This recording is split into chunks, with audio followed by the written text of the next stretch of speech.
आणि आता सुरू करूया बातम्यांचा धावता आढावा, अर्थात महाराष्ट्र लाईव्ह.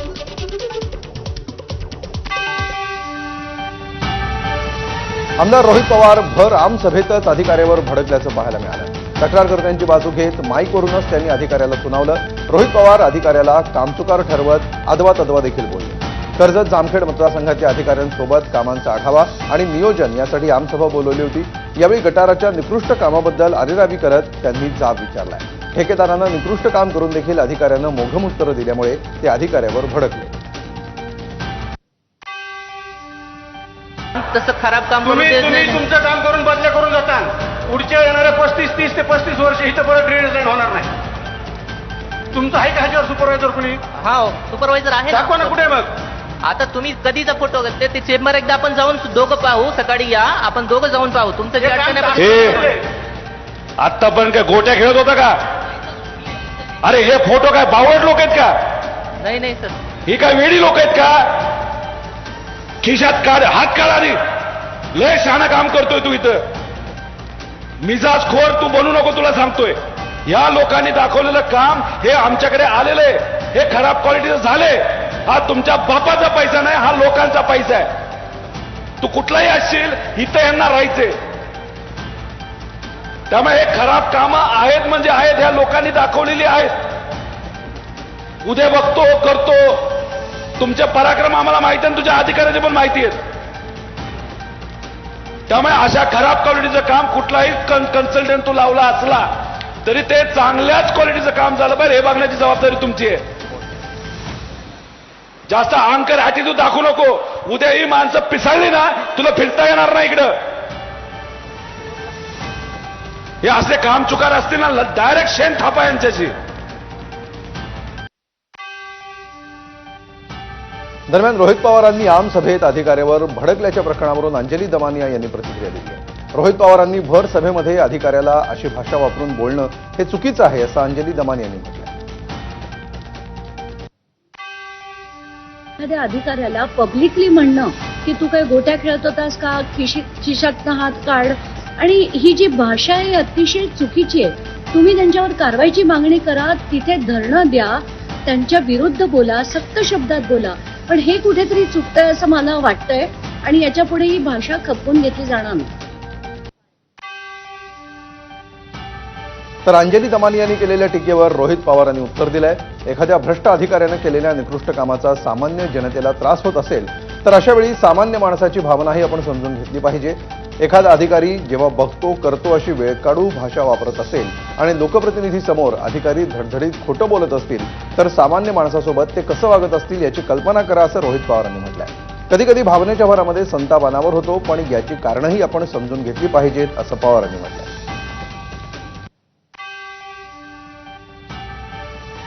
दादागिरीची भाषा रोहित पवार यांनी करू नये. अधिकाऱ्यांचं चुकलं असेल तर विधानसभेमध्ये तक्रार करता येते, मात्र स्टंटबाजी करण्याची भाषा सर्वसामान्यांना तुम्हाला शोभत नाही. जनता तुम्हाला या संदर्भात धडा शिकवेल, अशी प्रतिक्रिया नवनाथ बन यांनी दिली आहे. अशा पद्धतीची दादागिरीची भाषा रोहित पवार यांनी करू नये. त्या अधिकाऱ्याचं चुकलं असेल त्या अधिकाऱ्यावर कारवाई करण्यासाठी कायदेशीर मार्ग असतात. रोहित पवार आमदार आहेत, त्यांची दुसरी टर्म आहे. त्या अधिकाऱ्यांचं काही चुकीचं झालं असेल तर आपल्याला विधानसभेमध्ये आवाज उठवता येते, विधानसभेमध्ये त्याबद्दल तक्रार करता येते.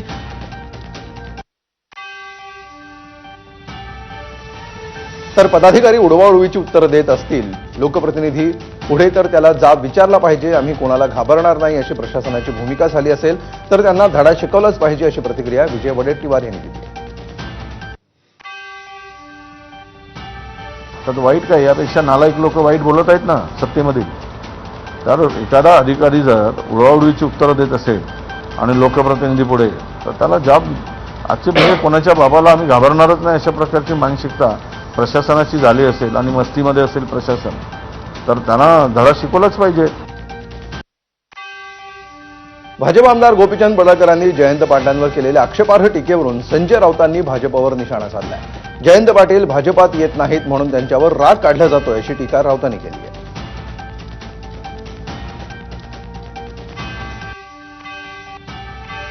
तुमचा जयंतरावांवरती राग यासाठी आहे, जयंतराव तुमच्या पक्षात यायला तयार नाही. जयंतराव त्यांच्या पक्षात जायला तयार नाहीत इतका दबाव आणून सुद्धा त्याच्यामुळे हा त्यांचा बाप काढण्याचा होतो. कधी राजाराम बापू पाटलांचं कार्य समजून घ्या आणि मग यांच्या बापजाद्याने काय केलं यांच्या पक्षात ते कळेल. त्रास देणं ही आमची नव्हे तर राऊतांची आणि ठाकरेंच्या शिवसेनेची संस्कृती आहे. राऊतांनी केलेल्या टीकेवर नवनाथ बन यांनी प्रतिक्रिया दिली आहे. संजय राऊत यांनी जयंत पाटील यांचं नाव घेऊन अशा पद्धतीचे दावे प्रतिदावे करू नयेत. जयंत पाटील यांची कारकीर्द महाराष्ट्राला माहिती आहे आणि त्यांना कोणीतरी त्रास देतोय म्हणून ते कुठला तरी पक्ष सोडतील आणि त्रास देणं आमची परंपरा नाही. त्रास देणं ही संजय राऊत आणि उभाटा गटाची परंपरा आहे. राजन विचारे नावाच्या दगडाला एकनाथ शिंदे साहेबांनी शेंदूर फासला म्हणून ते खासदार झाले असं काल सरनाईक म्हणाले होते. त्यावर खासदार संजय राऊतांनी प्रताप सरनाईकांना जोरदार प्रत्युत्तर दिलंय. सरनाईकांचं स्वतःचं कर्तृत्व नाही, ते 4 पक्ष फिरून आलेत असं राऊतांनी म्हटलंय. सरनाईकांनी मंत्री होण्यासाठी बेईमानी केल्याचा निशाणा देखील राऊतांनी साधला. त्यांनी या विषयावर बोलू नये. प्रताप सरनाईक यांच्या आधीपासून राजन विचारे हे पक्षाचे निष्ठावंत शिवसैनिक आहेत. हे तुम्हाला माहिती आहे का? प्रताप सरनाईक अनेक पक्ष फिरून शिवसेनेमध्ये आमदार होण्यासाठी आले. राजन विचारे नावाच्या दगडाला एकनाथ शिंदे साहेबांनी शेंदूर फासला म्हणून राजन विचारे ठाण्याचे खासदार होऊ शकले. आता महापालिकेच्या निवडणुका आहेत, त्यांनी लोकसभेला पराभव झाला, विधानसभेला पराभव झाला. आता त्यांनी महापालिकेला निवडणूक लढून दाखवावी आणि निवडून येऊन दाखवावी. तर शिवसेना आमदार राजेश मोरेंविरोधात ठाकरेंची शिवसेना आक्रमक झाली आहे. संजय राऊत यांना धमकी दिल्याप्रकरणी ठाकरेंच्या सेनेची महिला आघाडी आक्रमक झाली आहे. राऊतांना शिवीगाळ करत राजेश मोरे यांनी धमकी दिली होती. यानंतर ठाकरेंची शिवसेना आक्रमक झाली आहे. एक तर राजेश मोरेला त्यांच्या विधानसभेमध्ये कोण ओळखत नाही. अत्यंत लॉटरी लागते ना, तशी त्याला एक लॉटरी लागली, ती सुद्धा एकनाथ शिंदेनी केलेल्या गफलतीने. गरबा उत्सव मंडळाच्या पंडालमध्ये वराह देवतेचे फोटो लावून येणाऱ्याकडून पूजन करवून घेत प्रवेश द्यावा अशी मागणी विश्व हिंदू परिषद आणि बजरंग दलाने केली आहे. नवरात्रामध्ये गरबा उत्सवासाठी विश्व हिंदू परिषदेची ही नवी मागणी वादग्रस्त ठरण्याची शक्यता आहे. गरबा उत्सव केवळ हिंदूंसाठी आहे, मुस्लिम तरुण गरब्यामध्ये आले तर पोलिसांच्या ताब्यात देऊ अशा सूचना विश्व हिंदू परिषदेनं आयोजकांना दिल्या आहेत. प्रत्येकाचं आधार कार्ड पाहून त्या व्यक्तीचा धर्म तपासूनच आतमध्ये प्रवेश द्यावा अशी मागणी विश्व हिंदू परिषदेने केली आहे. मंडळात प्रवेश घेणाऱ्याच्या मस्तकावर टिळा लावण्यात यावा, त्यामध्ये देवी पूजन करायला लावावं अशी मागणी विहिपनं केली आहे. तसंच त्या व्यक्तीचा धर्म तपासूनच आतमध्ये प्रवेश द्यावा अशी विश्व हिंदू परिषदेची मागणी आहे. शिवाय यावर्षी आम्ही आग्रह केला की हिंदू धर्माचा एक अवतार आहे वराह अवतार, त्याचं चित्र पण पंडालमध्ये असावं आणि त्या चित्राचं फोटोचं पूजन करूनच त्यांना प्रवेश द्यावा. जे लोक हिंदू धर्मांना मानत नाही, मूर्तीपूजेला मानत नाही, मातेला मानत नाही, त्यांनी गरबा कशाला करायचा आणि त्यांचा प्रवेश नको म्हणून आम्ही आग्रह केला. तर गरबा आयोजन समितीला प्रवेशासंदर्भात अटी शर्ती टाकण्याचा अधिकार आहे असं सांगत महसूल मंत्री चंद्रशेखर बावनकुळेंनी एक प्रकारे या मागणीचं समर्थन केलं आहे. तर विहिपला समाजामध्ये दरीच निर्माण करायची आहे अशी टीका काँग्रेस नेते विजय वडेट्टीवार यांनी केली आहे. कुठला गरबा कुठल्या नियमाने अटी तयार केलेला आहे, त्यावर पोलिसांची काय परवानगी घेतलेली आहे आणि आयोजकाची ती इच्छा असतं कुणाला बोलवावं कुणाला नाही बोलवावं. त्यामुळं हा गरबा उत्सव जो आहे त्या आयोजन समितीने आणि पोलिसांनी दिलेल्या परवानगीच्या आधारावर आणि अटी शर्तीवरच त्या ठिकाणी गरबा उत्सव होतो. त्यांना आगच लावायची आहे, त्यांना समाजामध्ये दरीच निर्माण करायची आहे, धर्माधर्मामध्ये आग लावून धर्माच्या नावावर राजकारण करायचं आहे आणि आपली पोळी शेकायची आहे. त्यामुळं विश्व हिंदू परिषद काही नव्यानं बोलताय असं नाही. हे देश अस्थिर करण्यासाठीच यांचा जन्म झालेला आहे. अमरावती रुग्णालय हे संपूर्ण जिल्ह्याच्या आरोग्याची काळजी घेणारं रुग्णालय. संपूर्ण विदर्भातून इथे रुग्ण येतात. मात्र इथे सध्या हजारो रुग्ण वाऱ्यावर सोडल्याचं चित्र आहे. अनेकांच्या शस्त्रक्रिया रखडल्यात. पगार थकल्यामुळे डॉक्टरांनी थेट संपाचं हत्यार उपसलंय. 28 वर्षांच्या शेख फारुख शेखवर यकृत प्रत्यारोपणाची शस्त्रक्रिया होणार होती, पण डॉक्टरांच्या संपामुळे ही शस्त्रक्रिया रखडली. मात्र वाशिमवरून अमरावतीमध्ये उपचारासाठी आलेल्या शेख कुटुंबाची यामुळे फरफड झाली. डॉक्टरांच्या या संपामुळे दररोज शेकडो रुग्णांना असाच नाहक त्रास सहन करावा लागतो. संप असल्यामुळं हे टाळाटाळ करत आहे आणि इथचे नर्स सांगतात का ऑपरेशन नहीं करत, फक्त तुम्हाला औषध मिळेल. ऑपरेशन डॉक्टर लोक सुट्टीवर गेलेले आहेत. हाँ 1-1.5 महीने त्याच्यानंतर आल्यावर बघू बा. उसकी मम्मी की किडनी मैच हो गई उसको, तो इसलिए हमने पूरे डॉक्यूमेंट्स तैयार करके मई महीने में दे दिए थे. उसमें ऐसा हो गया कि जो डॉक्टर साहब का जो हड़ताल पे बैठे, जब से हमको बहुत दिक्कत जा रही, बच्ची को तकलीफ बढ़ रही उसकी सर. अमरावती सुपर स्पेशालिटी रुग्णालय सुधारण्यासाठी काँग्रेसनं आंदोलन केलं. एबीपी माझानं 2 दिवसांपूर्वी अमरावती रुग्णालयातील रुग्णसेवा ठप्प झाल्याची बातमी दाखवली होती. अमरावती शहरातील सुपर स्पेशालिटी रुग्णालय हे एक ऐतिहासिक आणि भव्य रुग्णालय आहे. मात्र गेल्या 25 दिवसांपासून सुपर स्पेशालिटी रुग्णालयातील डॉक्टर संपावर आहेत, कारण गेल्या 1 ते 1.5 वर्षांपासून त्यांचं मानधन थकवलं गेलंय. यामुळे शस्त्रक्रियांसह सर्व ऑपरेशन्स बंद आहेत. या सर्व बाबींचा तीव्र निषेध व्यक्त करण्यासाठी आणि महायुती सरकारला जाग आणण्यासाठी Amravati Congress committee super speciality रुग्णालयाच्या प्रवेशद्वारासमोर त्यांनी आंदोलन केलं. जवळपास 65 सुपर स्पेशालिस्ट जे मानधन वारावर घेतलेले आहेत ते संपावर गेलेले आहेत 25 ऑगस्टपासून आणि शासन स्तरावर पाठपुरावा केलेला आहे. लवकरच निधी मिळेल.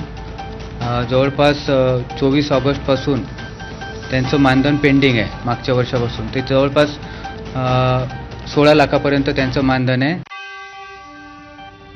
मुंबई अहमदाबाद बुलेट ट्रेन प्रकल्पासाठी महत्त्वाचा दिवस आहे. शिळफाटा ते घणसोली हा बोगदा पूर्ण झालाय. कंट्रोल ब्लास्टिंग करून या बोगद्याचा शेवटचा भाग तोडण्यात आला. त्यामुळे घणसोली ते शिळफाटा बोगदा आता पूर्ण झालाय. यासाठी रेल्वे मंत्री अश्विनी वैष्णव स्वतः उपस्थित होते. हा न्यू ऑस्ट्रियन टनलिंग पद्धतीचा बोगदा सुमारे 5 किलोमीटर लांबीचा आहे. बीकेसी आणि शिळफाटा दरम्यान 21 किलोमीटरच्या समुद्राखालील बोगद्याचा हा भाग आहे, ज्यामध्ये ठाणे खाडीच्या खाली 7 किलोमीटरचा मार्ग समाविष्ट आहे. मुंबई अहमदाबाद बुलेट ट्रेनच्या शिळफाटा बोगद्याचं खोदकाम पूर्ण झालं. यावेळी रेल्वे मंत्री अश्विनी वैष्णव यांनी महाविकास आघाडीवर आरोप केलाय. ठाकरे सरकारच्या काळामध्ये बुलेट ट्रेन प्रकल्प रखडवला असा आरोप वैष्णव यांनी केलाय. तर ठाकरेंनी रखडवलेला प्रकल्प झपाट्यानं पूर्णत्वास नेणार असं वैष्णव यांनी म्हटलं. महाराष्ट्र में जब तक ठाकरे जी की सरकार थी परमिशन दिया नहीं था, उसके कारण जो पूरे प्रोजेक्ट में देरी हुई, वो देरी को भी मेकअप करने में लगे हुए हैं. कैसे जल्दी से जल्दी काम कंप्लीट करें. तर बुलेट ट्रेन प्रकल्पावरून अश्विनी वैष्णव यांनी केलेल्या आरोपांना ठाकरेंच्या शिवसेनेच्या प्रवक्त्या सुषमा अंधारेंनी प्रत्युत्तर दिलंय.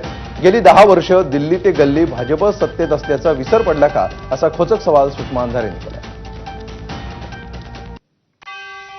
पण मागची 10 वर्ष दिल्ली ते गल्ली सत्ता भाजपाची आहे, तेव्हा अश्विन वैष्णवजी थोडं आरशात बघा आणि जे काही तुम्ही बोलत आहात हेच सगळं तत्वज्ञान जरा अमित शाह आणि नरेंद्र मोदी या 2 लोकांकडे अंगुली निर्देश करत सांगत राहा. एसटीमध्ये कंत्राटी पद्धतीनं 17,450 चालक आणि सहाय्यक पदासाठी भरती प्रक्रिया राबवण्यात येणार आहे. भविष्यामध्ये येणाऱ्या 8,000 नवीन बसेससाठी मनुष्यबळाची आवश्यकता असल्यामुळे भरती होणार आहे. येत्या 2 ऑक्टोबरला त्याची निविदा प्रक्रिया सुरू होईल अशी माहिती परिवहन मंत्री प्रताप सरनाईक यांनी दिली आहे. या भरती प्रक्रियेच्या माध्यमातून राज्यातील हजारो बेरोजगार तरुण तरुणींना रोजगार उपलब्ध होणार असून 30,000 रुपये इतकं किमान वेतन त्यांना मिळणार आहे. सरकारच्या कुंभमेळ्याच्या समित्यांवर साधू महंतांनी नाराजी व्यक्त केली आहे. कुंभ प्राधिकरणामध्ये स्थान न मिळाल्यानं देखील शिखर समिती, कुंभमंत्री समिती यावर साधू महंतांमध्ये नाराजी आहे. नाशिकसह त्र्यंबकेश्वरच्या साधू महंतांनी तातडीची बैठक बोलावली. त्र्यंबकेश्वरमध्ये आखाड्यांचे प्रमुख महंत बैठकीला जाणार आहेत. आणि इथे एक छोटासा ब्रेक घेऊया. पाहत रहा.